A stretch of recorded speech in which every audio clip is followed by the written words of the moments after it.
Like, guys, I don't want to get. We got into overtime, guys. I can't even get into the Man United saga because right about now, guys, with Man United saga, I first of all want to get Pogba out here to shift him out and then start fresh the centre midfield. Pogba and Fred out. You should be ashamed of yourself, Roger. You should be ashamed of yourself. But Mello's not here. I can't discuss this. No, bro. You're prepared. You said on there, Harry Maguire is the man. You're prepared to keep Harry Maguire but get rid of Paul Pogba, and then you're going to fight about black this and black that. You need to check yourself, bro. Because I'm Uncle Maguire, isn't it? Listen, man, this his cousin, innit? That's right, That's right, Marcus. Uncle Maguire, Uncle Harry. Yo. Affinity Xtra. Be extra. The views and opinions expressed in this podcast may not be aligned to those of Affinity Xtra. Yeah, guys, this is your boy here, Roger Moore here, and Affinity Xtra. We're here to be fast and extra. We're here to talk about gospel music of black. Oh, no, gospel music. Yes, we're meant to be doing that. But at this time, we're going to be talking about football of gospel origin. Nah, joke. We're going to be talking about football with a bit of brown sugar. I'm calling the bloopers, right? You know what I'm saying? Yeah, straight up, keep it in the show, man. Yo, this is brown sugar. Football with brown sugar. You know what I'm saying? Let's not do that brown sugar track, you know what I'm saying? a little too sweet for the people them anyway. a bit too early in the day for that, for some people. But for some crack cocaine. Yeah, a bit too early for that. But listen, get us up, right? So obviously we all relaxed and we had a long weekend, sunshine leak. Everything's going all go, but we have to have a show to really kind of like week after, you know, how you guys feeling after seeing? Yo, mans were ready to break bottles last week because of the abuse. But I just want to touch base with you guys in terms of how you're feeling. Are you feeling like, yo? You know, are you cool down now and thinking, you know what, there's better days are coming, or you feel that, you know what, we're going to be on this still? Please, master, can I borrow the sugar? Well, all right, I'm going to start it off. First of all, I'd just like to give God thanks, welcome the Holy Spirit into this meeting. You know what I mean? Because even though we're talking about football, we're still men of God. You understand? So I have to give God thanks, give the Spirit thanks. Guide us through this show, Lord. Help us to just speak the thing, but don't sin. You understand? Keeping it real. It's Jesus' holy name we pray, amen. First of all, okay, week after, nothing's changed, bro. I'm still proud of that thing, and I'm still disappointed in all the old pros who haven't done nothing. They've done nothing. It's shocking to think that the only ex-pro who really went out on a limb regarding the whole racial incident was a white man named Gary Neville. That's the problem, and that's the frustration I find. I've got no problem. Euros have died down a week after all the racial talk, but the problem is this. Black folk are still asleep. We're still pretending that they like us. We're still pretending that, you know, the majority of the country was behind the three kings. Let's not kid ourselves. Because like you said, Raj, no sport, no situation. Sir Lewis Hamilton, 7-time world champion, won a race, and still got racially abused. I don't know if it was by Dutch people, Dan Stacker, you know, my man's fans. I don't know the criteria, but it's still happening. You hear about the social media platforms are going to be doing. I can't see no fines. I haven't seen no fines. I haven't seen nothing. So it's just same old bag of talk. That's how I see it, fam. That's real talk. I think for me, nothing's changed. But the good thing is that it has sparked off a lot of things, like the petition that went through. You've got much more high-profile incidents that are getting a little bit more airplay where they wouldn't have got racial incidents. Wouldn't have got that airplay before this incident happened, like one with Rio and with others. I think, like, for instance, here in Manchester, we had a march just last Saturday for Rashford, Sancho and Saka. Really good turnout. Got got some news coverage on that as well. So yeah, it's mobilizing people, but at the same time, it's still on the FA. I've been saying this for months. You can look back on the videos right here on this show. Been saying it for months. The FA needs to get their finger out and do something serious. Quite serious. I don't just want to hear sanctions about, oh, man get banned for life and all them things. That's not good enough. They need to do something. They need to start something at grassroots where the young people, the next generation, understand how important it is to be respectful and to be inclusive of everybody, you know what I mean? And they need to recognize that, really, like how the Americans talk about all American, how many real all English people is there out here? Some of y'all got complaints. My friend phoned me up the other day and he says, I want you to give me a definition. So I put it out to the group, lads. Tell me or identify a black Englishman. What's a black Englishman? And I have to turn around and say, it don't exist, because we don't. We're born in this country, but we're not treated like we're treated as foreigners. We're treated as immigrants in our country of birth. Yeah, man. Facts. That's the facts. Yeah. You know what I mean? All of us here are born in England. Yep. All of us, but we're treated like immigrants. Yeah. You know, we'll have Scottish people. Go home to where you come from. Hold on. I've got more rights to be in England than a Scotsman. But the Scotsman, because he's white, will tell me to go home. Yeah, for real. And vice versa. You know, the black, the English Asian. You know, I got a friend, Stephen Singh. There's his name. It tells his English Asian, Stephen Singh. Get me. Born in Birmingham. As much as Brummy as me, as English as me, but still, he's a packet at the end of the day. Go home. Go home. And that's the problem. And as I said, for me, we ain't made no progress until black people have the same rights as at least as LGBT. Because you start disrespecting an LGBT person, you go in, you're getting arrested, you're going to court and you're going to get locked up for some period of time. Don't know. Yeah, true. I want that same thing for us black people. So when the footballer or Marcus is down the road with his missus in the shop and it kicks off and you black this or you nigger that, arrested, I want him arrested. As Wardy said, it's a hate crime and I want him done. Because that's what would happen if we went out and started to put out homophobic slurs and started to be homophobic. We would get arrested. Let's not kid ourselves. We will be arrested. You understand? We only have to go back to Roger Banton's tune. Look what happened. Roger Banton turned up in England to perform. There's 5,000 gay rights movements at the airport. 5,000 people. Don't let him in. And they turned him away. And they turned him round. So if the LGBT community have that much power, why can't we as black people have that same protection? So if somebody disrespects us because of the colour of our skin, they get that same treatment. And that's what I'm asking. Treat us on that level. Since you don't want to give us any more respect, give us the same respect as you give the LGBT. And I'll say that LGBT, they've got captains wearing armbands, so why can't we have an armband that says BL, Black Lives Matter? We want everything that they got. We want everything that they got. I want for us. Yeah. Recognise Black Lives Matter. Have that day when all apprenticeship captains wear a plain black something, and it says Black Lives Matter. Or you could put the 8 minutes something on it. So we know what we're remembering.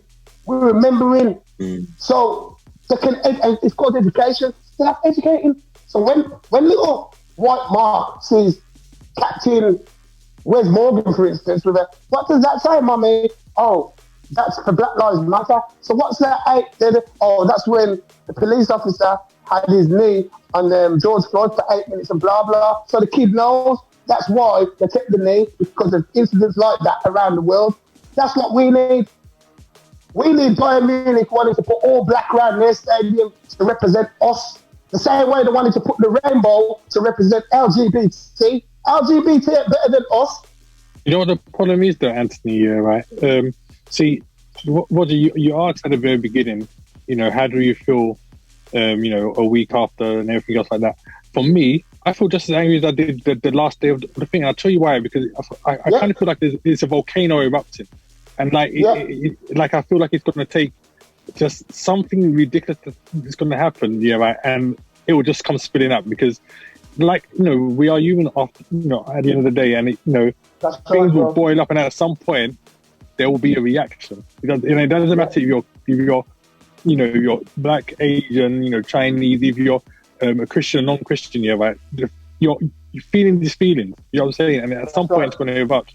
That's the thing. But here's what I'm going to say, Anthony, regarding what you said. I totally agree 100% with what you're saying regarding having the same rights as the LGBT. But here's the problem.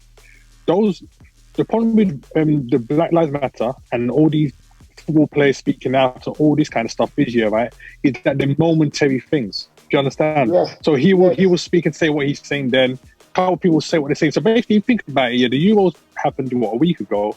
There's been a few things in blah, blah, then he'll be dead till the next thing that happens. LGBT people, yeah, right, are campaigning daily. That's what I'm saying, bro. Black people don't do that. We get a bit of media and suddenly we get happy. Okay, we got a bit of press and stuff. We shut them out. There you go, bro. Constantly. I work in marketing, yeah, right. And one of the things I know is if you want to sell something to people, yeah, right, you need to push that thing in their face all the time. You know what I'm saying? There's no point me dropping you an email and saying, yeah, I'm selling this, and then you don't hear from me again for another 3 months. You know what I'm saying? There needs to be something that's in your face constantly all the time so that people recognize that we're fighting for this year, not just because you've given us 15 minutes on the TV that we're happy. You know what I'm saying? It needs to be something regular. Yeah, that's what I'm saying. Yeah, sure. And that's a great point you made. Sorry, Roger. Cool. That's a great point you made, Marcus. As you said, the fact of a week later, because I think I saw one post by Rio about it. I saw a post here, right, bigging up Saka. But other than that, I haven't seen enough. Oh, tell a lie. There was one post I had to really bite my top lip and cut my eye and let it go because it was Anton Ferdinand talking about it, and bro, the temptation, bro, I wanted to go in and absolutely murder this year. But I said, you know what, I'm just going to allow it. I'm going to allow it because he's up there giving it. When this happened to me, and I felt like saying, bro, 10 years ago, you did nothing about it. So don't come on here now, giving it big talk about, when this happened to me. You waited 10 years to open your mouth, but now suddenly, you're a man, move up. But other than that, bro, nothing's gone on there. Black players ain't saying nothing. You know, Marcus has Rashford's put out a statement. Sacco's put out a statement, and Sancho put out a statement. And that's it. That's it. I think, what are the government doing? Nothing. I think Boris got some feedback though, didn't he? Because he got some feedbacks from who's the footballer now? Not Reece James. He looks a bit like Reece James. One of them. Mings. When Mings kicked off, innit? Mings.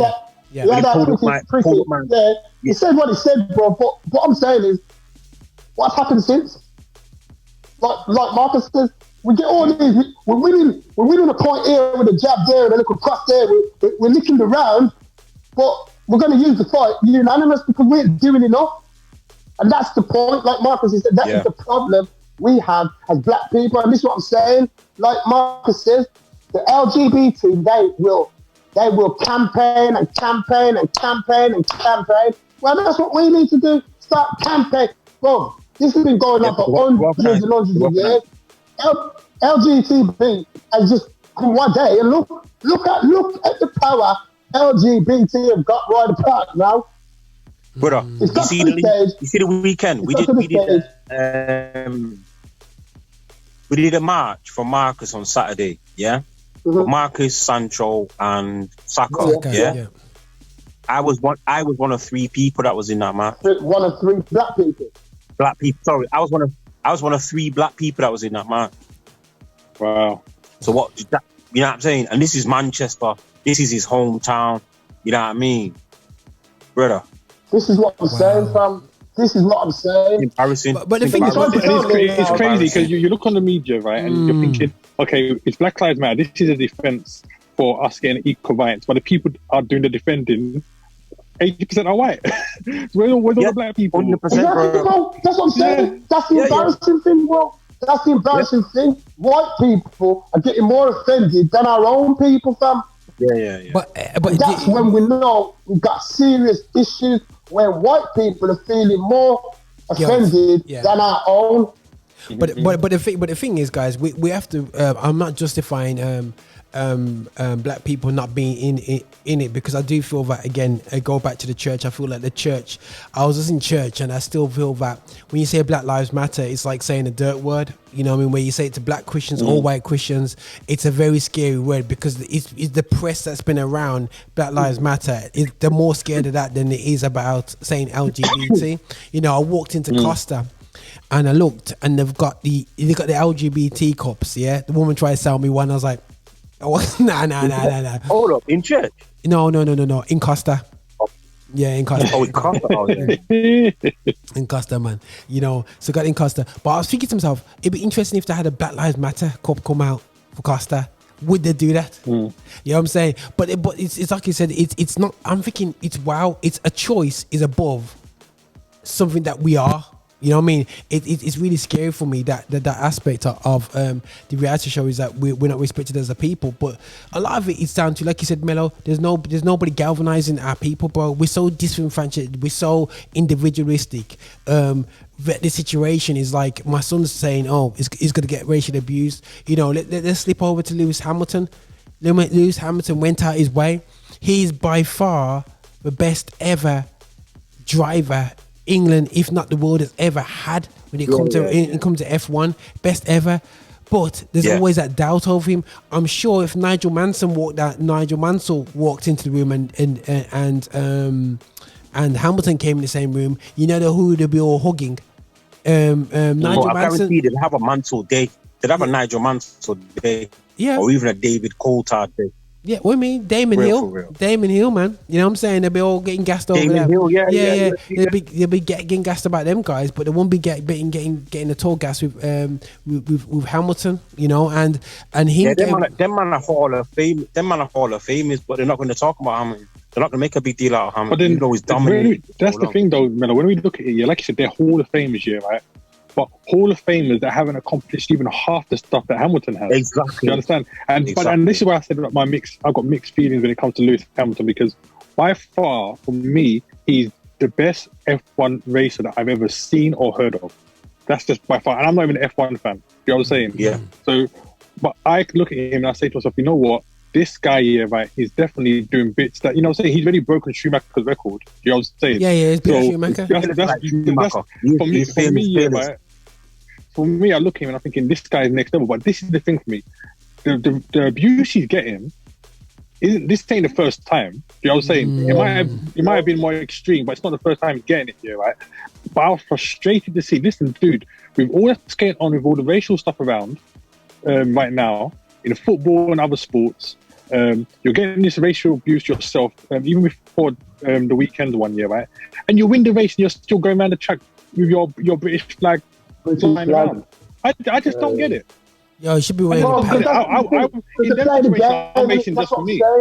I'm just racing for me in them things, man. To play the game, we need one of those Lewis Hamiltons who's going to go out, come out with a green, black, and yellow flag in the shape of a Union Jack. That's the only way I start waving that. We need somebody like that who's going to make, you know, turn hands head like Capeman. Them ones who do them unthinkable. How dare you take the knee of the national anthem? We need a black geezer with big kahunas like that in England who's going to make that kind of stand. Because until then, Brem, we're just getting this watershed, washed down, lukewarm, rubbish. Imagine the impact. Like God said, you're lukewarm, you're not good to no one. You're not good to no one. You're not good to no one because you're lukewarm, fam. You're not, you know, Black Lives Matter, and you're not anti whatever. You're just lukewarm, just go with the flow. And that's the problem with black people. They're just going with the flow. I'm not going to do nothing. Let Marcus do something, or let Mello do something, let Roger. I'm cool sitting out. I'm cool. Imagine the impact of him representing Jamaica and being world champion racer. 7 years. Bam, one time. Imagine the impact of that on a whole generation of young black people. But this goes back to what we were saying as well, bro, in terms of like, that's part of the reason as well why there isn't anything being done, because it's still that regardless of what they might say about it, it's still that slave master mentality. They give you a little, right? And if you show, by the time you show even the little bit of thankfulness, for it, as far as they're concerned, they've recognized you, they've given you what you want. Do you know what I'm saying? Like we've said in football before, they put a statue of a black player outside the thing. Suddenly they don't need to do anything else. We got a statue outside, so that's fine. You know what I'm saying? Yeah. They do this, that, and the other. Give you a little bit, right? Because you seem to get a bit of recognition for that. Yeah, like you said, it's a tick a box thing to say, okay, we recognize black people. We're not racist. We're not doing this, but because look, we're letting you have this, or we're giving you this.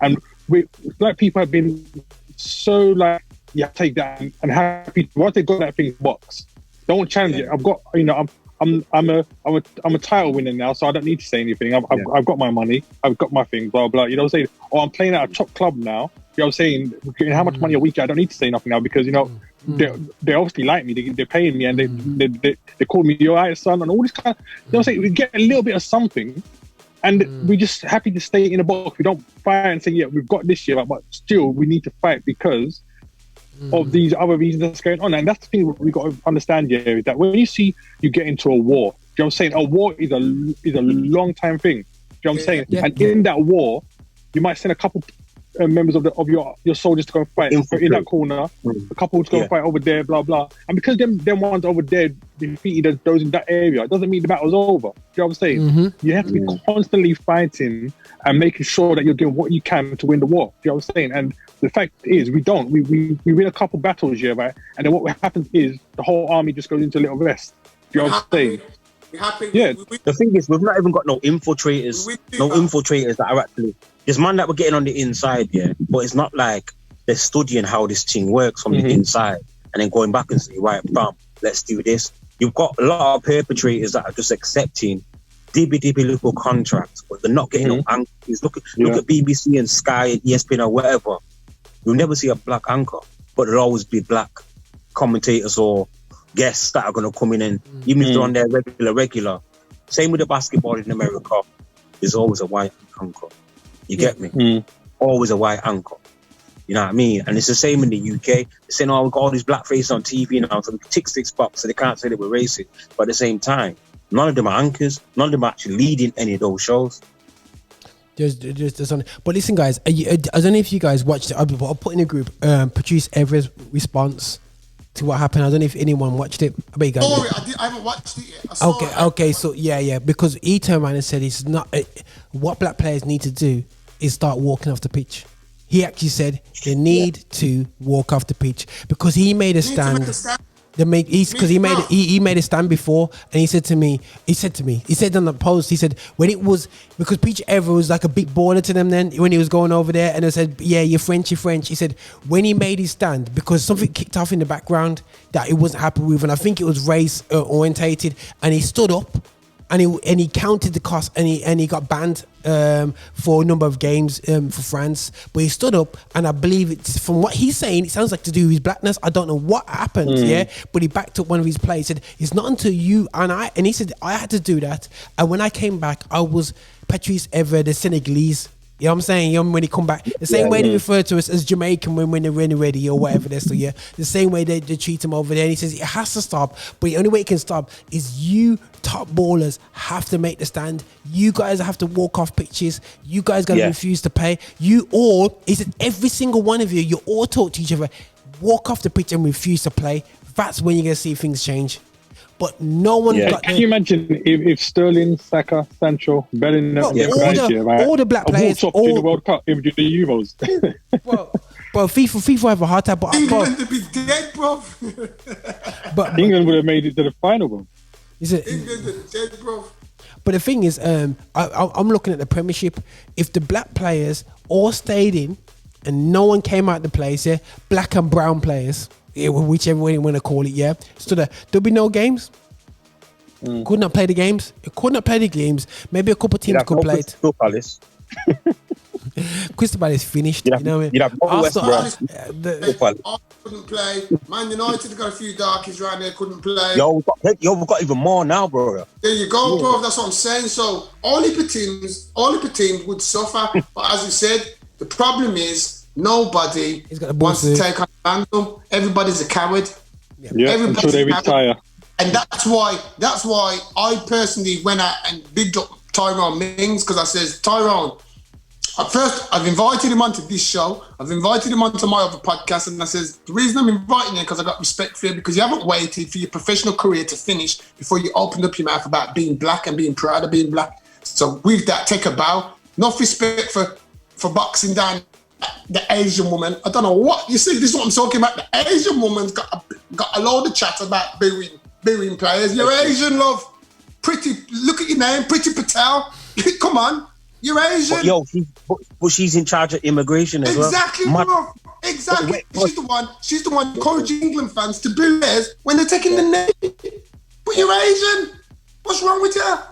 And that's what goes back to what Mello was saying just right now. We haven't got anybody in those top spheres, yeah, right, make a difference. Because when they make it there, yeah, right, it's just like they work to fit in with the system, to work to make their bosses happy, to look good, blah, blah, blah. There's no, I'm in this position now, I'm going to stand up for what's right, or I'm in this position now, let me go back to my community, teach others to come up to their... That's why I've wrote off to kick it out. All them organisations, give me a job. Give me a job. Bro, serious to talk, I've asked them, listen, I will go on for, bro, I'm not afraid of none. What have I got to lose, bro? I ain't got no £1 million contracts. I ain't got no £1 million advertised. Oh, I can't say this because BT's gonna terminate my contract. I don't care, bro. If I work for free, that's how much. I'll do it for free. But if it means representing black players and making sure things change, I will do that gladly. Gladly. For free of charge as well. I'll do it because I'm proud of my black players. Why should my kids, your grandkids and all that have to grow up in this crap that we've had to experience? Why should they still go through that and not nobody try and do something? Not nobody try and do something. Nah, man. Guys, it all stems from something that, we have to go back to Uncle John Barnes, you know what I mean, and Uncle John Barnes, Anthony's mentor. Yeah, man, my new G, John Barnes, my new G, trust. Oh Lord. So but no, what he said, we gotta look at things, and we talk about football because we obviously this is football, but this is societal issue, and ultimately black people are watching programs about the Caribbean, about wherever we are, we seem to be the worst treated, and now even in the Caribbean. Bro, I watched a program about just on YouTube about the Guafana people that speak Guafana. They're basically black people who mixed with Caribs from in St. Vincent, and then they got moved over to Guatemala because the British moved them over there because they're too shipped them over to die, but they survived. You know what I'm saying? But then now they're just dumped in a corner in Guatemala while all the Mayans and all the other people are there fluctuating, and the Chinese are all doing well, and they're just left in the corner. And he said that, listen, black people are treated 10 times worse in Guatemala than they are treated in United States. I'm like, what?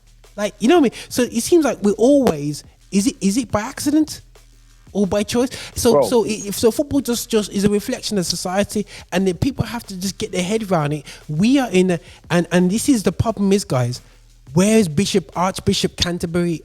Where's all these archbishops? Where's our so-called apostles, man? Where are your apostles? Where are these apostles? These guys are meant to be getting people saved all over the place, who's meant to be healing the land. Where are they when there's racism? They're healing the belly in the Chinese shop. You know what I'm saying? That's the reality of the show is. They're not talking. I ain't seen no apostle talk about these racial issues the past week. Has any of you said, I don't know what happened in church for you guys on Sunday. They barely could belch. on Sunday about it at my church. You know what I'm saying? They could even yes, they could turn, but they don't want to talk about it because it addresses the issues that they have to deal with, and you can't move on without dealing with these issues. It's embarrassing, guys, that a national sport that loads of Christians are involved with, that play and be part of, but yet the church can't even say, yo, these behaviors are bad. We're too busy working out how we're gonna take the mask off in church. Bun the mask, yeah, because ain't no one gonna come into church of color. Yeah, you know what I'm saying? You know, straight up, why they coming in church for? Oh, because of revival. Bun revival, because if people come into this place and you guys are marginalizing these people, they walk back out the straight. It's the same way. It's like catching all the fish and you got a hole in your net and it broke up. Well, what? That's why you get black-led churches and stuff like that. I mean, I think that's just total rubbish. Are you going to have a black-led church? Ensure it's a God-led church. Get me?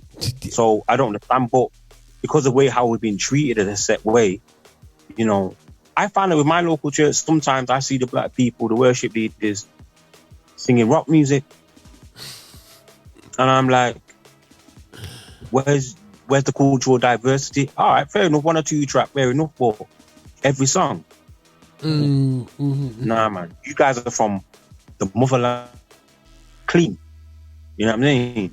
Majority of the worship team, you know what I mean? But the singing rock music, where's your? And this is the thing, is that if you see, we're too fast to compromise and give people what they want. You know what I'm saying?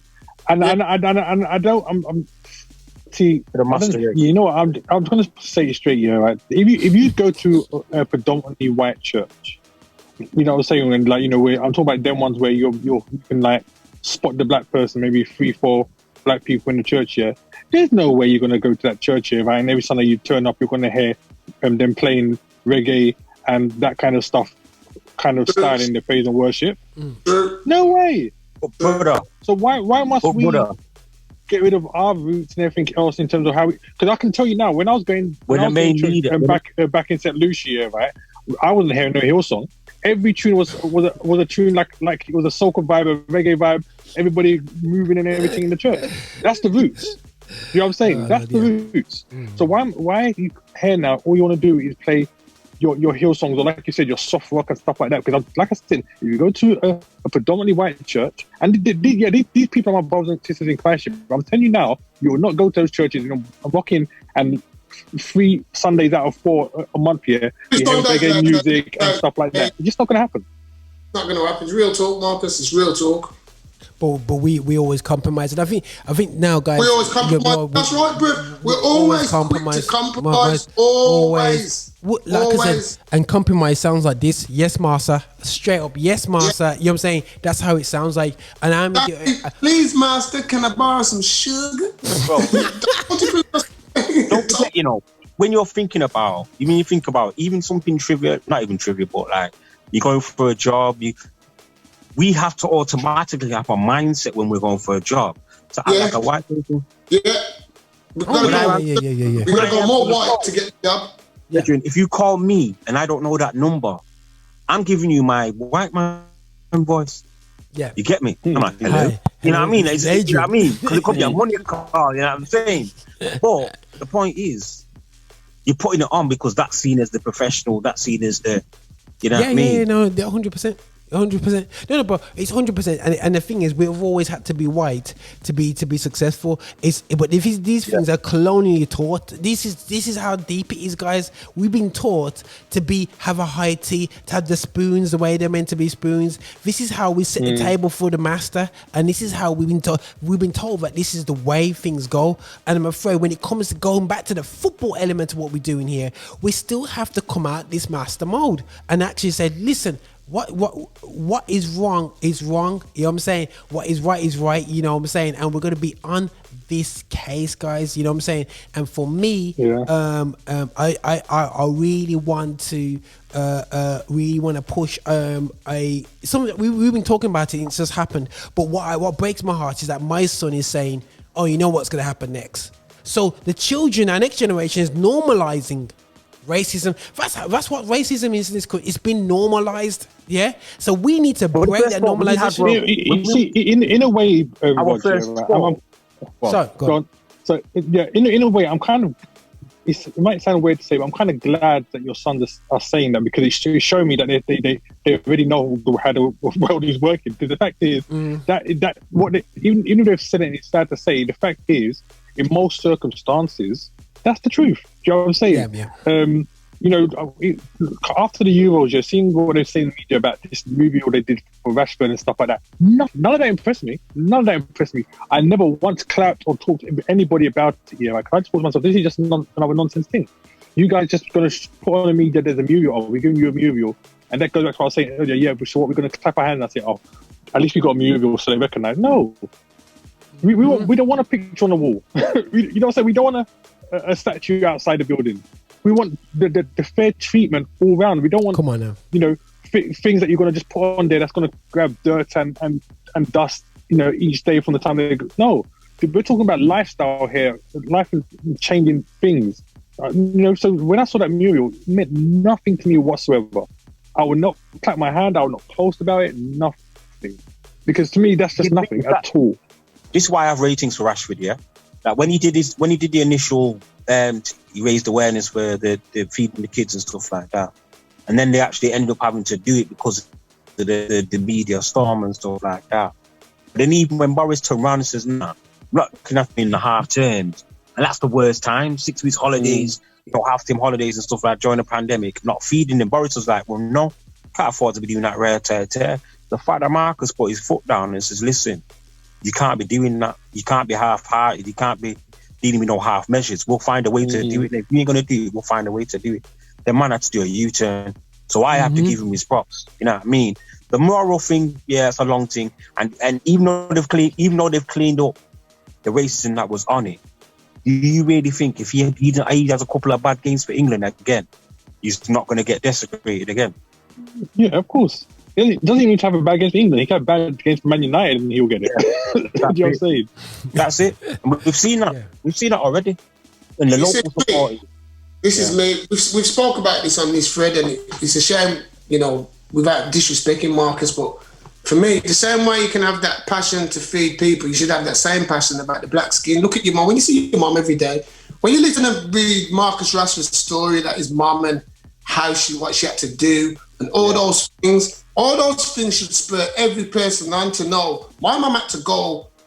She had to work 4 jobs, this, that, and the other, so I could get football boots, so I could be where I am today. My mum shouldn't have to have gone through that for nothing. So some geezer can, because I miss a penalty, can call me a nigger or a coon or this, that, and the other, and nothing's done. No, bro. And this is what I'm saying. Enough respect, Marcus, what you do with the school meals. But as I says, why can't you or anybody else have that same tenacity to fight for racism, us treated fairly? Who else was coming out though? Who else came out high profile? Who else has come out high profile and supported him in this thing? No one. They may have done a little bit of support and rare tear. My man's only he's a youngster. Bro, that's what I say. I'm not disrespecting him. I take my hat off to him, and I'm saying, okay, why can't somebody older than Marcus? Marcus is a youth. Why can't a 30-year-old footballer? Yeah. Look at Marcus Rashford and say, you know what? I'm going to use the same tenacity he had for the school meals to push this race team. I'm going to do that. You know, we need a black geezer who's playing and can talk around and talks to all the black footballers. Listen, we need to come together, all of us, and we need to join. We need to join something. We need to start something. Black players union or the black whatever. But we need to start something because we need to make the government and this country, make them understand that we're not second-class citizens because our skin's brown. We're not brown or black or whatever you want to call us. We're not second class. So you got no right to treat us less favourable than anybody else. And until we see that we're treated on that same level, blah blah blah blah blah. You see, and that's what I'm saying, bro. There's no black players with that class, bro. I want some extra. I pay. You see, when I'm negotiating a new contract, I want some racial pay. Yeah, racial pain. real talk, Just in case I get racially abused, I want some extra dough for that racial discrimination that I'm gonna get. I want some pay for it then. We have to start putting foot down to make these people know we ain't playing, fam. We ain't playing anymore. Like it says, if it means we're walking off the pitch and we're not coming back. If it's after the first 5 minutes and there's ooh, you know what, Mello, Marcus, come. I was just going to take a corner. I heard 4 fans ooh in the corner. Let's go. I'm off. Come on, let's go. Let's go. That's what we're supposed to do. And until that happens, we're always going to be a token. We're always going to get that token. The little token gestures. Oh, the Prime Minister. Oh, it's disgusting. The racial abuse those 3 young boys have got. What are you doing about it? You're the Prime Minister. You've got power to do something. What are you doing? Nothing. There's too many house Negroes. This is what I'm saying, fam. Too many house niggas out there. Yeah. Too many of them, bro. They think, oh yeah, I'll say a little tweet on my feed. I'll say a little tweet. I'll put this out there. Yeah, I've done enough. I've done my bit. No, you haven't done you gotta jack. do more than that. You gotta do more than that. Gotta do a lot more. You're talking about, but the thing is, bro, this is when the likes of Sterling need to make the stand, bro. He's in the age group now, the age bracket of authority. Him, Carl Walker. You got this now. But the beauty of it, Sterling's of Jamaican descent. He plays for England. Again, you know, his missus, she looked like she's from the ends as well. And you know what I mean. So I watched the show the other day. I booked up on it accident. Last night I watched it. Raheem Sterling talking about what it's like being a Jamaican, and it was asking him all different questions from a Jamaican perspective. So they say like. And he'd say, like, I love Jamaica. I love going home. Every summer I go back home to where I was born. I'm there every summer.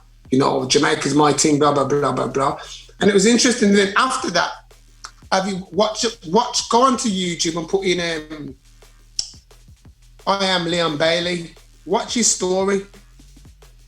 Okay. Watch Leon Bailey's story. Ooh, serious story. Because I'm a bit, because his stepfather is his manager. His stepfather's the one who's pushed him into football. Yeah, I heard about his stepfather. Yeah. I don't know where his natural parents are. He doesn't talk about his natural parents. You don't hear about mom married to stepdad. All you hear is this man's his stepdad. And he took him abroad. I think he took Leon Bailey abroad at 15. Yeah, he signed for Genk. He was Genk at 17. And he was talking, but he would have played for Jamaica. He didn't play for Jamaica till 2019. He made correct. Yeah. Because the dad was having the government over a barrel. If you don't do this, he ain't playing for you. Yeah, basically. Correct. You know what I mean? But it's a serious story. But my point is, when you see where Leon Bailey come from the same place as Movado, Cassava Peace, very, very run-down place in Jamaica. Very, you know, the usual. You know how it goes, bro. It's poverty. And he come from there, but he said he was a street smart geezer. He knew about road, but he just wanted to be a footballer. And he used to play for a team called Phoenix. Phoenix, they didn't just play football. They used to give you life skills, how to cook, how to iron, all these things. So he says by the time he got to Europe, Belgium, he never got homesick because he knew how to look after himself. Okay, cool. That's good. You understand what I'm saying? But it was interesting to see where the route he had to go to get to where he was. He signed for Bayer Leverkusen at 19. Highly rated, enough expectation of him. And he's talking, saying, you know, he wants to make his football leave a legacy. You know, when people hear Leon Bailey, they'll remember the good things he done for football. But he says one thing he wants to do is big up Jamaica, make Jamaica proud. He says he wants to qualify for World Cups. I want to qualify for World Cups with Jamaica, make them understand that this little island may be small, but listen, don't take the mick. And you know, when you watch things like that, it's very refreshing. And I felt like saying, I wish I could say, see Raheem, look.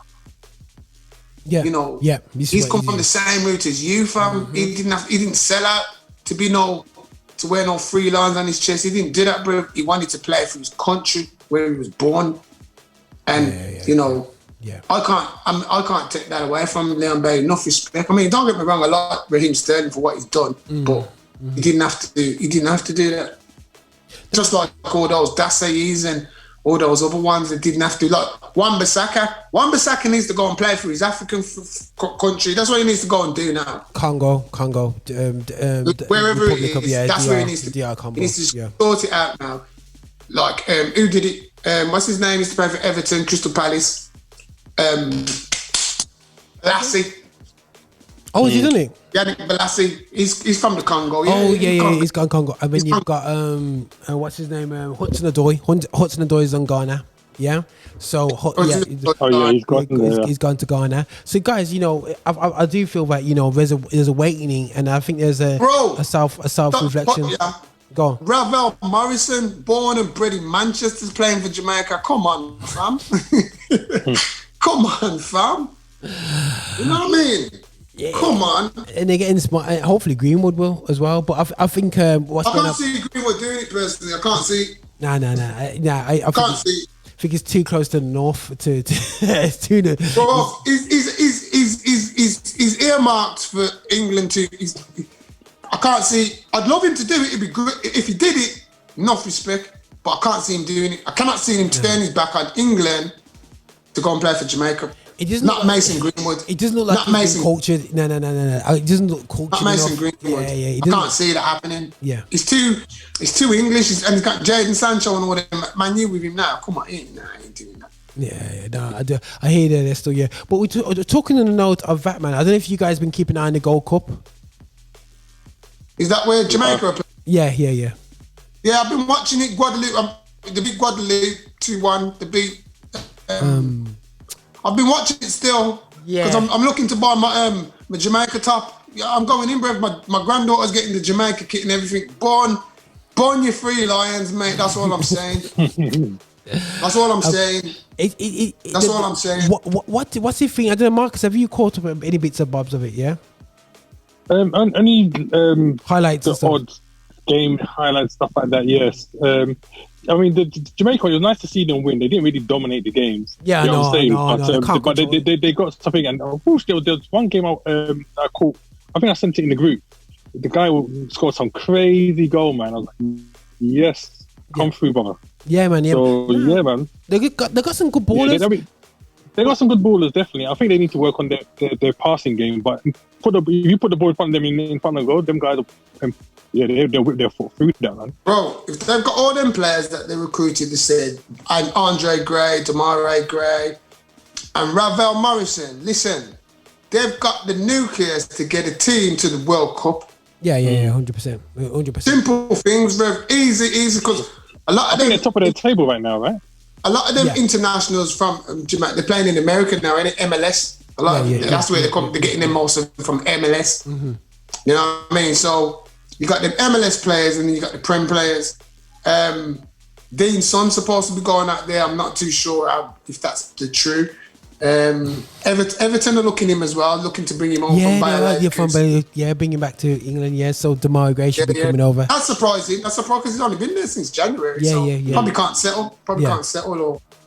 He wants to come back home. But I think that I think one thing that definitely is a lot of raw talent over there when it looks at the Gold Cup. It's like power pace, no control. You know what I'm saying? You know, finishing looks good, sporadic. But I watched Mexico versus the US. Yo, when we used to watch the US teams, they had about one black guy in there. Like back in the Italia 90 and US World Cup one. Yeah.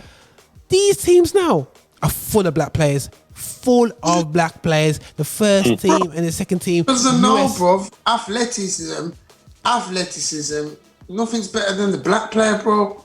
And they're killing it. They're killing it, man. It's like Pulisic. It's a man Pulisic. That is what the US team is. You mean it's the man and the Croatian? The Croat. The Croatian man, the Croat. You know what I'm saying? So it's quite. And then you got because I got the US team playing Mexico at the same time. That was a good game. I must admit, I was watching that. That was a decent game. It's on YouTube straight. But then, and then they got another team, the CONCACAF, and that is full of black players in that CONCACAF thing. And you can almost see that it's been a blessing for the Caribbean for the MLS to rise up and be as strong as it is, because it's giving them a professional platform to leave their country to go be part of it. Not only Mexico or go South America, but wasn't picking them players up. So now we can see West Indian players, you know, and sometimes.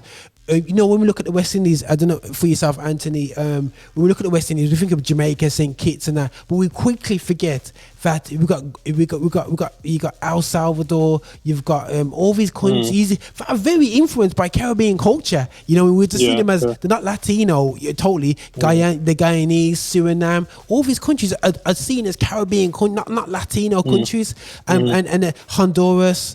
And there's a lot of Jamaicans that are living in these areas that are moved over there for money and whatsoever. So there's a Cayman Islands, and all them places. So there's a strong Caribbean thing. It's just a shame.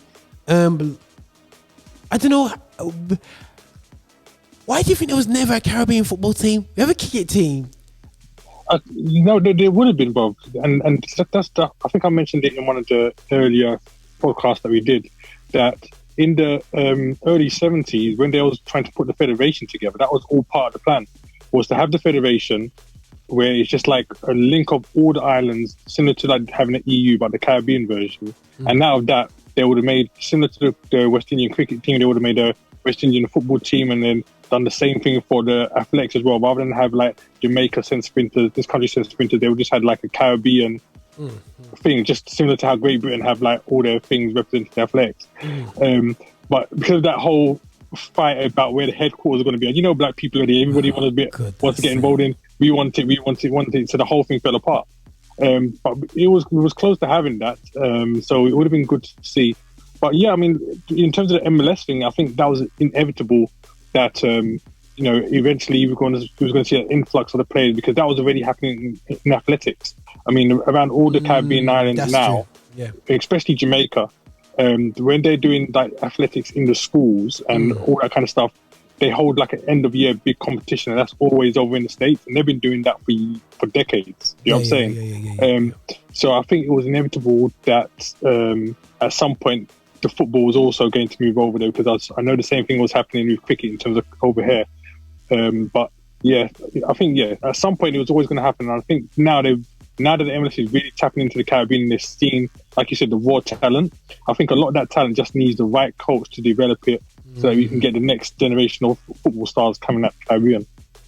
Oh, 100%. And we see like as Anthony mentioned, the Leon Baileys of the world are really class players that have been developed in the Caribbean. And you know, and there's other players around. It's like I couldn't believe that Haiti, in all the turmoil, I got a decent football team. You got to think about some of these nations where they're under proper, you know, we all have been to the West Indies, and we know it's not easy. Just looking at the football pitches, the facilities that they have, and to produce players under the pressure that they're under, like, it's crazy. You know what I'm saying? So, you know, hope to one that'll be interesting. You know, the whole Caribbean come together to take on England. That'll be that's what Raheem was talking about. He was saying like one of the big things he wants to do. He wants to develop, because the biggest problem in Jamaica is the standard of pitches and facilities around football. So that's what he's dipping into his own pocket and doing. Okay. And that's the problem around the whole Caribbean, because even like, I'm just remembering, I was, you know, my school, when I was our school in St. Lucia was next to one of the main football clubs. Okay. In St. Lucia. And literally, you had the two goals, and the pitch was just like sand. You know, like you watch them movies with them poor countries, and they just got two goals. Two strands like of grass. Yeah, two strands of grass, and everything else. Yeah, and it's just sand and dirt. And I think that's around all the Caribbean islands where pretty much, that is a problem. Yeah. Because when I used to go to Jamaica, I wouldn't play football. I said, bro, I ain't playing football, because I've got more chance of being injured than not. You know what I mean? So I didn't, you know, I didn't really play football with them like that still, you know, but as I said... It was great for cricket. We used to love going to play cricket, but for football, not a chance, but we need some... The money, the joke is that big players with big characters to stand up and then just say, "Lo, this is what I'm doing." This is what we've done. Basically, we need Mayweathers and LeBron James type people to be going like, yo, I'm going back. I'm going to invest back into my home. Forget your English. England's got it sorted. Let me go back home to my roots and sort out my roots. You know what I'm saying? We need players to go back, threat the career. The money that players are on. It's like my friend said today, Roger, just sit down and think about it. Right. Bro, the standard footballer nowadays is a millionaire. The standard basic footballer. Yeah. It's ridiculous. Basic. We couldn't even think about them things. We couldn't. £20,000 a week, 2-year contract, £1 million contract. That is basic. I know. And the thing is, when we're talking about these big people going back to the Caribbean islands and stuff and investing, we're not even talking about building big stadiums. Even little things like laying a pitch, make sure that the pitches are the thing, providing footballs and cones and kits and stuff like that. All these little things, Yeah. How much would it cost? I mean, Jamaica, I was listening, but there's 3 million people in Jamaica on a small little island now.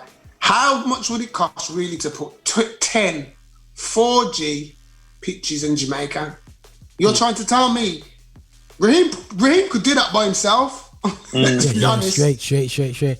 Booker, you understand what I'm saying? To just build 10 pitches around Jamaica.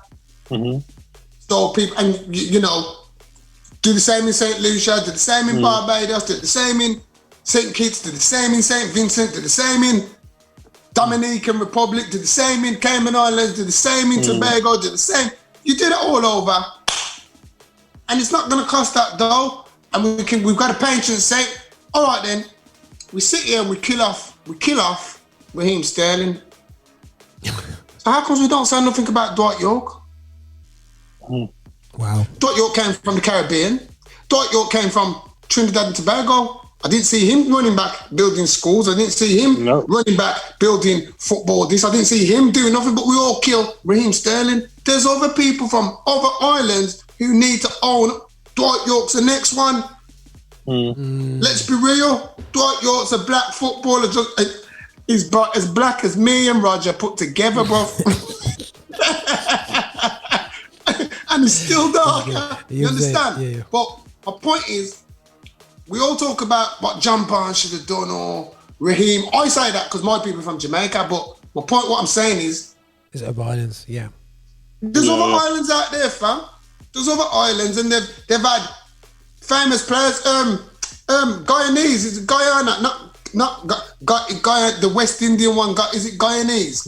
Guyana, yeah. Guyana. Feed the goat and he will score. Feed the goat and he will score. That's where he came from. Oh, yeah. We need to be having to go with him as well because he didn't do... You understand what I'm saying? It's not just John Barnes who made it out of the Caribbean. Other Caribbean people made it, but they didn't do nothing. But we only kill John Barnes and we only kill Raheem Sterling, the Jamaicans. But what about the Dwight Yorks? Dwight York's multi-millionaire. He could have fixed up. He could have went to Trinidad and Tobago, built up the Dwight York School of Football. He could have done the same thing. Could have done it, bro. So, black players need to look at themselves, man, from the Caribbean islands, because them Africans, that you go to Africa, you go to the Ivory Coast now, you're seeing the DJ Jugbar School, Solomon Kalou School, you're seeing schools upon schools of football academies. But the Caribbean people don't think like that. It's just sad to say, and it literally, when it comes to black people, some might say I'm wrong, but I literally feel like it's only those in the Caribbean which are like that, because and it's not even just in football. When you look at everything in businesses, if you go and you see African people decide they're going to put a shop here, they all come together, they make the shop here, and after they've done that shop, they move on to the next place they're going to go make a shop. Do you know what I'm saying?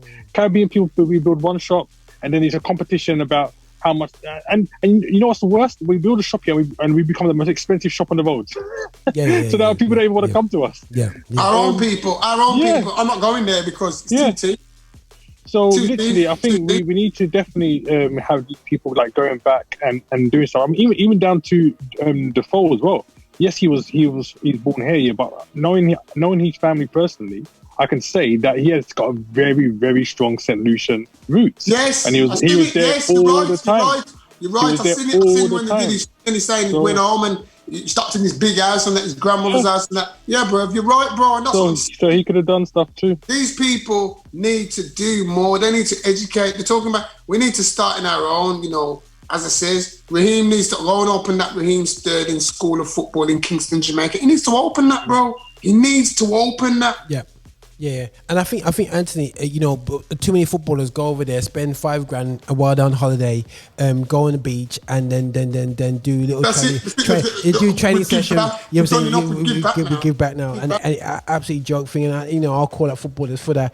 But guys, that's an extremely valid point, and I think that what we want to be is really encourage black players to, and this is the problem now. This is when people go, Roger, you're going too much into the black thing, but the reality show is that when you have no identity, guys, we cannot. So I was watching a documentary about Somalians, yeah, and Somalians know at minimum their what you call it, genealogy, is it whatever called? Not genealogy. When like you go back in your history, yeah, they can go back to at least 8 generations before them. Yeah, and some of them can go back to 22 generations before themselves, and they know it from the top of their head. Problem with us, and this is what happens when slavery has robbed us. I'm afraid, guys, we still have a slave mark on us. Imagine, slavery done, but my name's Roger Moore. That's Anthony Young. That's Marcus Edwin. There ain't no African name. Young ain't no African name. Plantation names there. So these are our slave marks. When you watch the film and you see them put the iron in and whatever, they didn't do that with us. They put their names on us. That's how much they broke us down. So we coming out of, we don't know who we are, and it's really this is the manifestation of it. Yeah, so every time we say to ourselves, we can do better, we still have to really look at the damage of why we have to do better. Who caused this damage? We always go back to who caused it. We go back to slavery caused this damage. You can't hide away from it. I wish I knew who I was. But the only part I love is the part you guys take to make it out of. Is all I know is I got the Portuguese heritage. I can work that one out quick, and it goes back to Madeira. Come next door. I was living next door to Ronaldo people. But anyway, taking that part I know about that part, but I don't know about my African part because. Sorry to cut you, but did you know? I was funny Madeira, and I was watching. I was looking at the Ronaldo's heritage. He's African, I know he's African. Cristiano Ronaldo. It's Cristiano Ronaldo. Something. Yeah. De Sousa, I think his name is. Yeah. I don't know, Sousa or something. So, but his origin, his people are from Africa. Yeah. Cape de Verde. Yeah. African youth, bro. You know what I mean? Just putting it out there. It's like, when you see Daniel Fonseca, yeah? Fonseca, yeah? Fonseca? Yeah, he's Mozambique. Okay. Yeah. Mozambique. Queiroz. Oh, look at Trezeguet. Trezeguet's Argentinian, fam. David Trezeguet's Argentinian. Wow. Born in Argentina, David Trezeguet is an Argentinian youth. Mm-hmm. It's mad thing, fam. Madness. It's Europe doing its best, man. It does a really good job at colonizing through football as well. And I think that imagine if players actually had to play for their teams. Geology. It is interesting because I was watching LBC today, and somebody was talking to is it David Lammy on the LBC. He was and they were saying to him, "Well, you're not English because you are Afro-Caribbean." And he says, "Yeah, I saw the argument." And I was like, "This is interesting still, because when we don't support England, oh, you're English, man. What's wrong with you?" But really, you don't see us as English. So why you got a beef with me if I don't support England? Why? You're born here, but the thing is, you've never seen me as English. You see me as British, but really, I'm a British subject. You know what I'm saying? But anyway, guys, that is some craziness. But guys, I also want to quickly close on the point of, we're looking at through the transfers. I just looking at is just what big transfer are you guys looking forward for your club? Who are you looking in, Marcus? Because Liverpool's saying that they're flirting with a load of people. Who's coming in? Liverpool flirting with a load of people right now. To tell the truth, even the people that they're flirting with, I think that we're making the wrong choices. I think we just need one defender, another DM, and I think we're good. The only other place we would need any kind of reinforcement is if people like Salah and Mane move on. Then we obviously need to get attackers in. But I find it hard to get excited about possibilities and maybes until I see something a bit more solid. So I tend to just like watch all the news and see what's coming in. I'm interested to see about this new youth that's coming into Crystal Palace, this little black youth that's coming to Crystal Palace that they got, the defender. So cool. Chelsea, the one guy from Chelsea. I think was he from Chelsea? I think so. 21 years old. 5 year on a 5 year contract. Yeah. They got him from Chelsea. I'm interested to see what he's going to do there. He's going to go into the first team or how they're going to use him. Tell you what, I'm interested. That's a great call, Marcus. I'm very interested in what Patrick Viera's doing around there. Because he bought that Michael Elise from Reading. Big baller, no. Big baller. He's big baller, fam. Big baller. And what I liked about it, he's French. So Viera's done that. Yeah. He's had a word. He's had a word. He knows his ballers. I rated him for that good move. Like for his first move as a manager, I was very impressed in the fact that you didn't hear nothing. All you saw is man signed him from Reading. Because Arsenal were looking at him. Me and my group were saying, yeah, we need to sign that geezer from Reading, the big baller. Palace have got him now. So him and that Eze as well. Yeah, when he comes back from his fitness, he got mashed up. I think Crystal Palace. I think if Patrick Viera does his buying right, I think Crystal Palace are going to be dangerous. So what's it, Anthony? Do you guys actually think that Patrick? Because I know everyone's getting nervous. So is it all on Patrick? If Patrick becomes the new, we need a black manager to be successful, guys. We need a black manager, not a brown skin manager. We need a black manager. Success for me isn't just about winning the titles. I think success is about what you accomplish at the club. So I think Patrick's at a good club where he doesn't necessarily have to win the title. The pressure's off him. No pressure. So he can do a good job. Similar to like how Moyes did at Everton. He wasn't really winning nothing, but he did a very good job at Everton. You know what I'm saying? Yeah. I think Viera could be that Palace. He can make a solid foundation for himself. Build up his reputation without the pressure of having to win titles and all that kind of stuff. 100% with you, Marcus. I think if Patrick Viera can get Crystal Palace in the top 10, that's success. That's success for Crystal Palace, bro. And we need that, guys. We need. And if you can get a good cup run, Carabao Cup, FA Cup, and win one of those, bro, it'll be a god in Crystal South London. It'll be a god. Push a little bit further, get into the top 7 if you can. Man, that's the Europa. So it's all there's all the different levels of success. You know what I'm saying? So so for me, I mean, hopefully it does well. For me, Crystal Palace.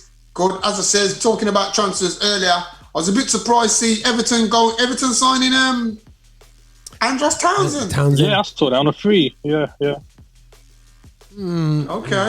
I don't see why they need him. No, do I, bro? That's what I'm saying. I was a bit like Everton. Yeah. You know what I mean? But I'm definitely got 100% behind Viera because unfortunately the fact is we know how it is in football that as a black manager, right, he has to do well. He automatically is seen as a representative for all black managers. He's carrying every black man on his shoulder. Yeah, for real. If Viera has if Viera keeps Palace in the Premiership, and if he can just say if Palace finished 10th, I think the highest they've finished in the Premiership is what? Is it 10th? 14th? Something, I don't know. Yeah. But I think if Patrick Viera can do that and do well, it can potentially open the door for a couple of other black managers to get 100%. No. I believe. Like someone like Sol Campbell, because the connection, the Arsenal connection, that Patrick Viera, I think it can work like that. Yeah. And it'd be interesting to see who Viera brings in as his coaching staff. I was about to say that if you brought in Campbell and said, let me just give you, come along and get a foot in the door, that could be a good look. Yeah. So if he can say, I want you to be my number 2, or whoever, he might bring whoever. He might, Will Todd, man. You get Will Todd. Get Will Todd there. Will Todd and all them kind of man. You know what I mean? Henry, I don't think you bring Henry. Anelka. Too much personality clash. You definitely ain't bringing Anelka. Definitely ain't bringing Anelka. I think Yeah, Everton. But going back to the question, my club now, the Arsenal signings I want, bruv. Like Liverpool, we're linked with everybody in his dog, fam. Right back now, I'm happy with Ben White. I'm happy that we've got a centre half through the door. Not for 50 million. Not a chance. But at the same time, as I said at the beginning of the show, 23-year-old, English, you're going to pay for your nose. That's facts. You're going to pay for your nose. But 50 million, 30 million less than Harry Maguire, and he's about 7 years younger. So I'll take it. You know what? I'm not that excited about Liverpool's signing here, but my interest did get piqued when I heard about Camavinga being linked to Arsenal. I thought that was interesting.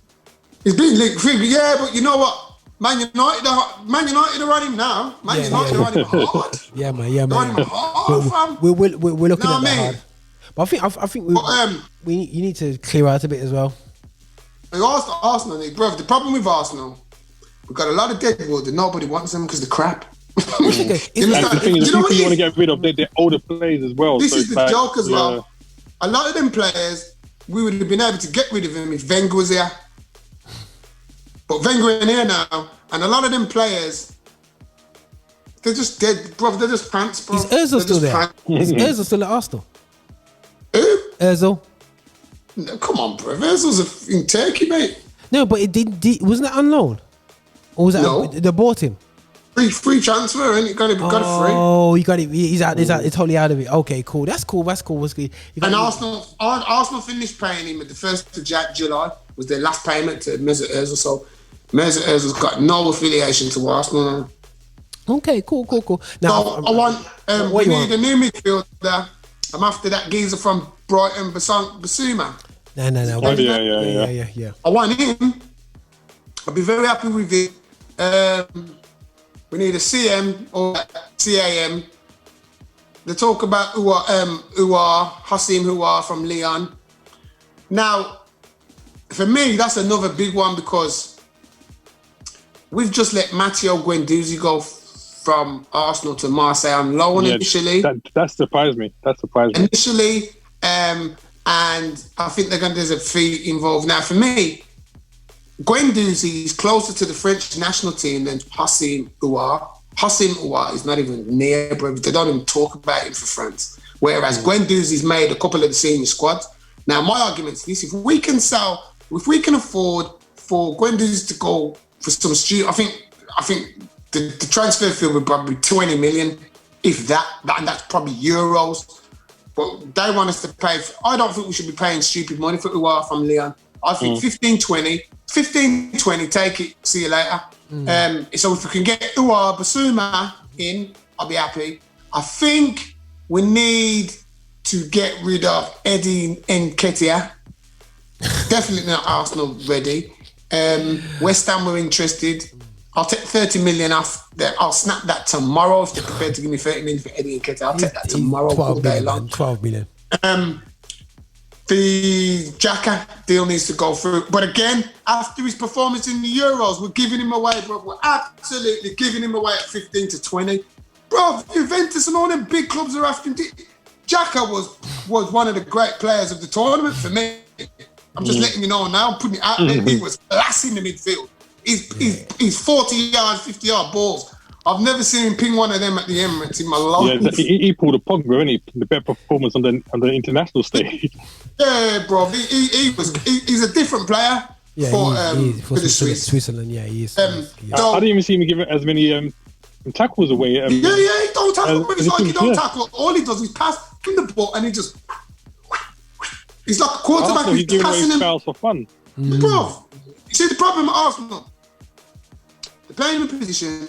He's not mobile enough. He can't get up and down. So because he's tired and he's trying, that's why he's making all them fouls, bro, because he can't keep up with the pace. Yeah. He hasn't got the energy for it. And that's where his problem is, Xtra. If he says, Xtra, just sit in front of the back four, you don't need to go up. He'd be a lot better player than we see him to be. He's trying to be box to box.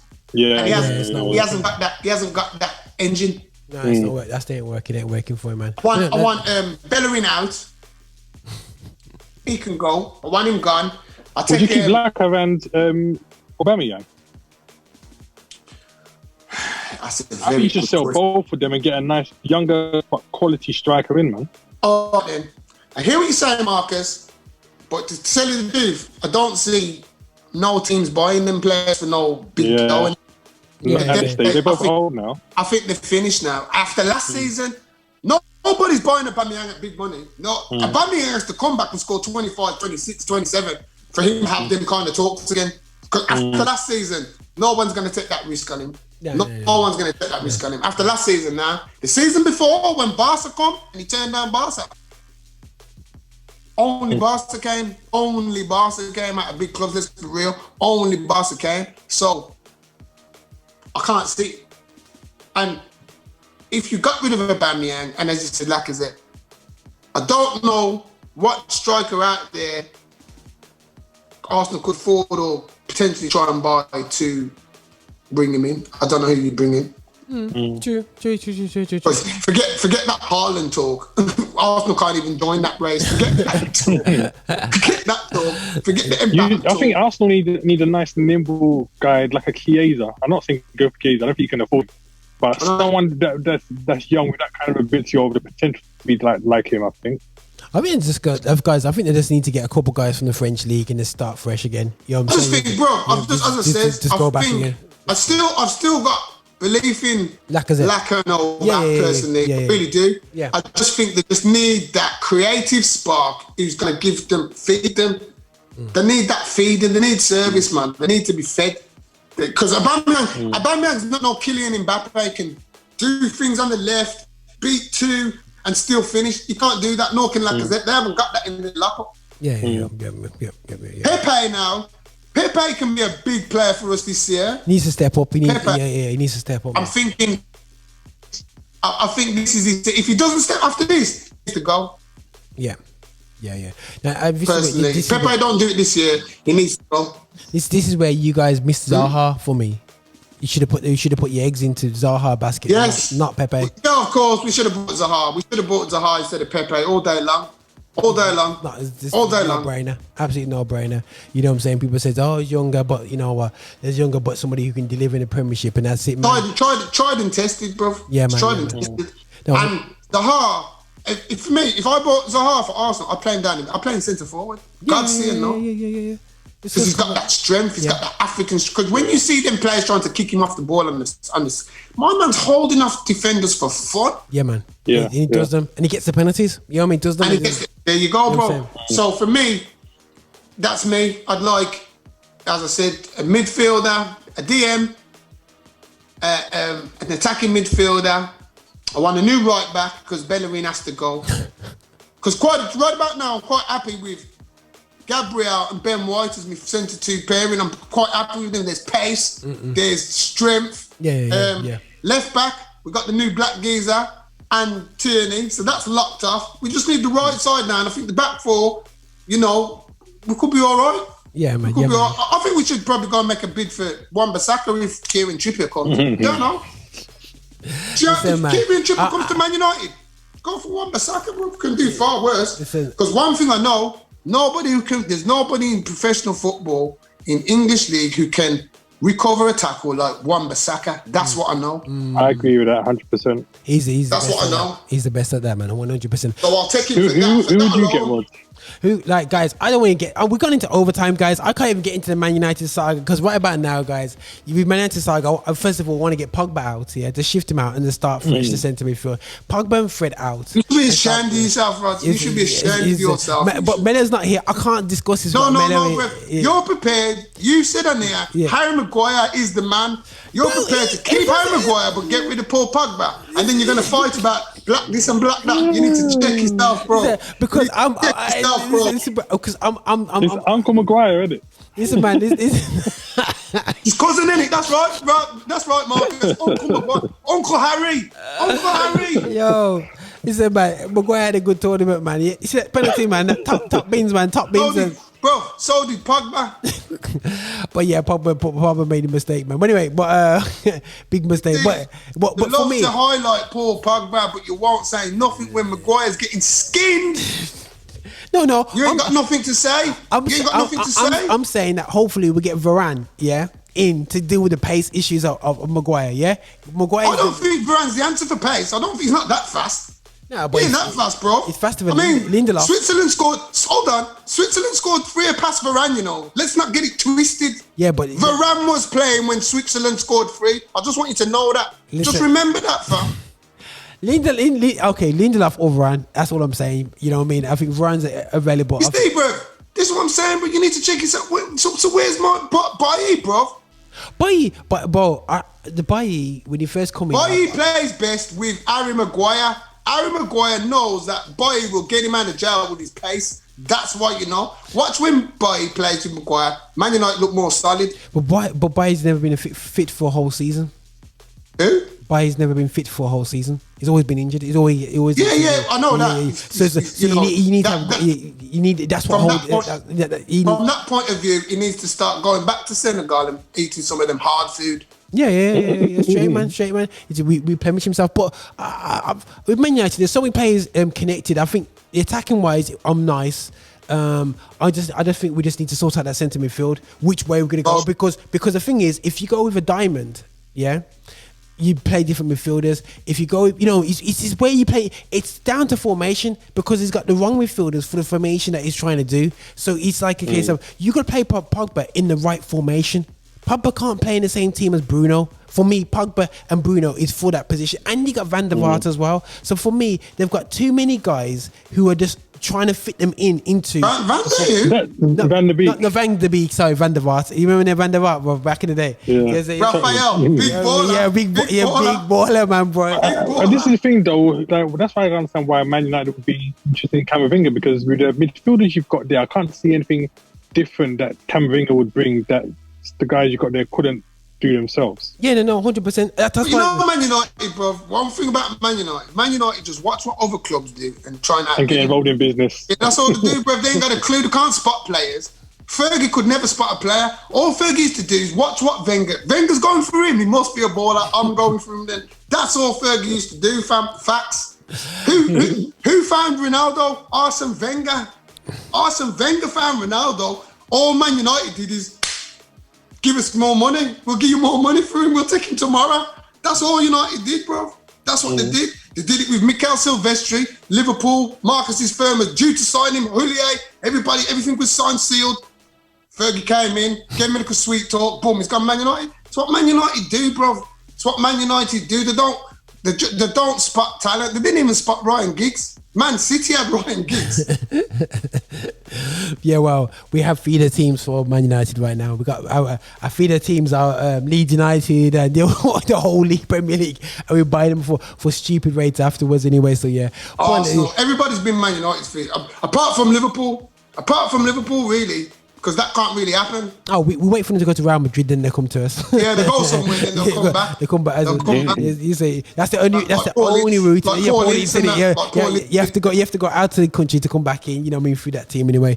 But no, guys, listen, man, we're gonna close off, man, because we'll talk about football all night long. But listen, we'll go as the transfers kind of build up and we get some facts behind things and people start buying players. We start to talk about some more of them things as we go through that. But again, thanks for your time, dudes. And I think that, you know what, it should be an interesting thing. And when we start to discuss, as we get to closer of the starting, who do you think will be the top 5 next season? You know, but guys, do not answer that right now because that's another 20 minutes, 20 to 15 minutes. Arsenal are in there, lads. Just let you know, Arsenal are in there. Wait till the transfer. Arsenal are in there, bro. Bro, if Arsenal are in there this year, bro, they'll never be in there. They got no European football. 1 game a week, like Leicester did. Leicester won the league when they had that. Arsenal if Arsenal don't get in the top 4 this year, bro, as I said to you, there's going to be one Christian brother on the backslidden road because I can see the Emirates going up in flames, fam. The evidence is right here on this video. But listen, guys, thanks again for jumping in, man. And hopefully, guys, you know, we'll start to see some moves. I know PC Ward's looking to come back and link us up as well. So hopefully we get some case studies from him. And I think he's getting more excited about that. But again, I have to say that he's saluting the work that we do here about highlighting issues and race issues and keeping it in the forefront because nobody else seems to be. But listen, guys, thanks for your time and keep on supporting. Marcus, have a blessed week, my brother. Bless You you, too, man. Yeah, brother. man. Blessings, man. Yeah. Bless you all, man. Yeah. Take care, man. Bless. Alright, guys.